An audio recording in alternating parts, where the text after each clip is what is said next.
दादा सिगरेट दे मग ह्याची. एवढं वेळ राहते का रे सिगरेट? वाटलंच होतं मला म्हणून येताना घेऊन आलोय मी. Very good. माचीच दे. आजचीच दे.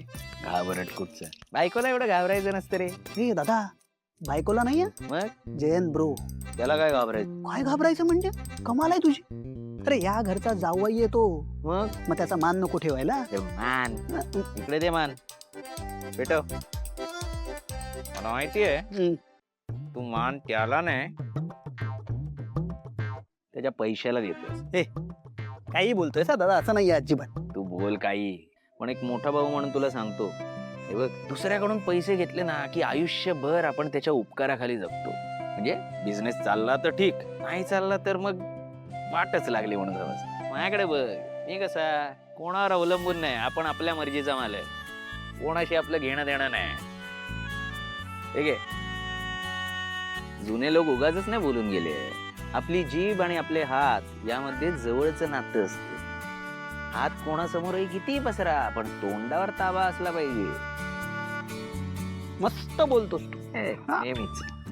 नाही लहानपणापासून हेच करत आलायस. म्हणजे तू बोलत गेलायस आणि मी ऐकत गेलोय. आता सुद्धा तेच करतोयस तू. पण एकदा माझं स्टार्टअप सुरू होऊ दे, मग बघ काय मग मी बोलणार आणि तू ऐकणार. त्याला अजून बरीच वर्षे. म्हटलं होतं उद्याची सुट्टी आहे तर जरा उशिरा उठेन, पण हे जानूचं 5 परतावून आलं मध्येच. लवकर उठावं लागणार आहे.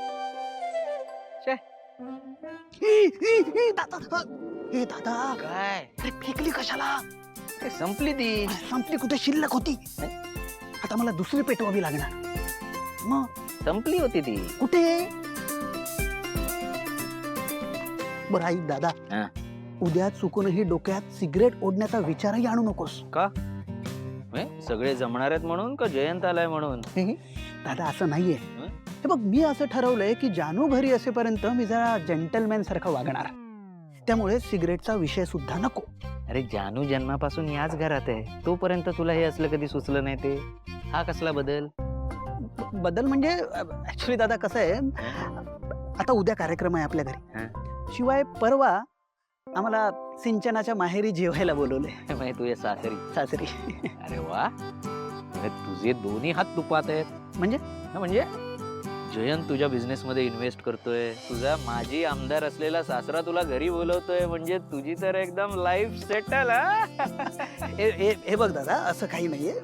मी तिकडे फक्त सिंचनासाठी जातोय, बाकी काही नाही. अरे तू जा कोणासाठी, पण एक लक्षात ठेव, विचार फक्त स्वतःच्या फायद्याचा कर. ये जयंत. Good morning I. सुप्रभात. नीट झोप झाली ना? हो. आई अभ्यंग स्नान?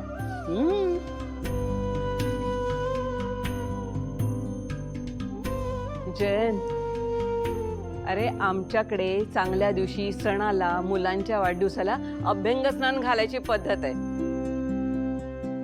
आता लग्नानंतर तुम्ही आमच्याकडे पहिल्यांदाच आलात, म्हणून आज तुम्हाला अभ्यंग स्नान घालणार. ऍक्च्युली मला फारसं माहीत नाही या सगळ्याबद्दल. म्हणजे मी बघितलेलं, ऐकलेलं, पण प्रत्यक्ष कधी एक्सपिरियन्स नाही केलंय. जयंत अरे खूप मजा येईल तुला, आणि आईकडून तर खूप लाड करून घेता येतात. अच्छा. आणि तुझ्याकडून?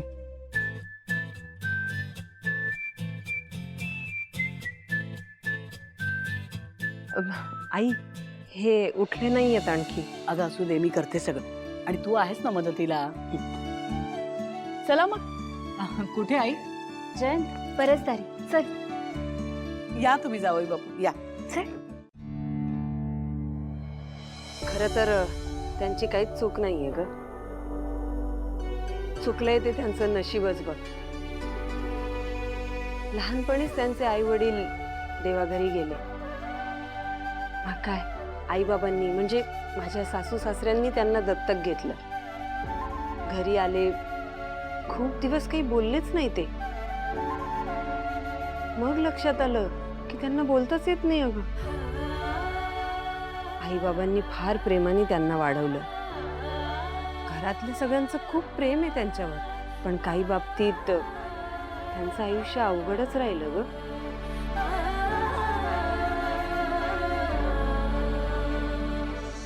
अगं पूजेची एवढी कामं राहिली आहेत आणि मी बाई तुझ्याशी इथे बोलत उभी आहे बघ. तोरण खरंच खूप छान बनवलंयस हा. थँक्यू. आलेच.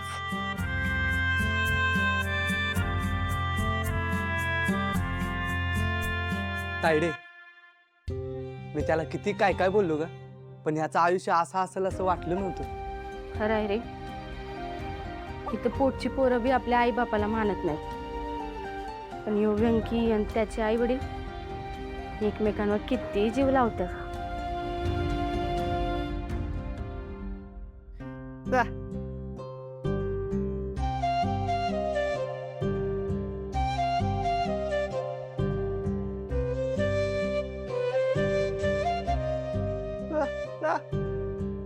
छोट्या तू घे.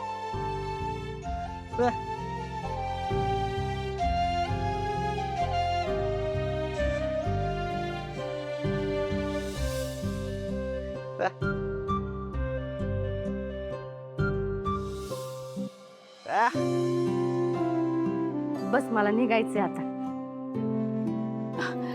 घे ग बाई, मी तुला काल दिले होते 500, हे 300. हिशोब झाला ना बरोबर? बरं मी काय म्हणते आरती, अगं थोड्या वेळात पूजा होईल, नमस्कार करूनच जातेस का? काकू म्हणजे असं पूजेला नाही म्हणायचं नसतं. आम्हाला पण आवडलं असतं, पण तिकडं आईला सुधारणार नाही काय. कळतंय ग मला. ठीक आहे, ये हा पुन्हा. येते मी. हा